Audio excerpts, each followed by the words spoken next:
అది కాకుండా outsourcing employees outsourcing వ్యవస్థను పెంచి పోసిపోయినాం అధ్యక్ష బాధతో చాలా ఆవేదనతో నేను ఈ మాటలు చెప్తా ఉన్నా అధ్యక్ష. తెలంగాణ సమాజానికి ఏదైతే ప్రశ్నించడం నేర్పించినటువంటి బీఆర్ఎస్ పార్టీ అధ్యక్ష అంతర్గత వేదికలలో అనేక సందర్భాలలో నేను ప్రశ్నిస్తే అధ్యక్ష నా మీద కక్ష కట్టారు అధ్యక్ష.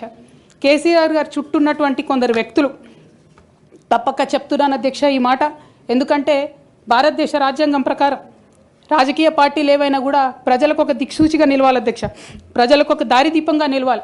పార్టీలోనే అంతర్గత ప్రజాస్వామ్యం లేకపోతే రాష్ట్రంలో ఎట్లా ప్రజాస్వామ్యం ఉంటుందనే విషయాన్ని కూడా మనందరం గమనించాలి. కాబట్టి ఈ మాట చెప్తా ఉన్నాను అధ్యక్ష.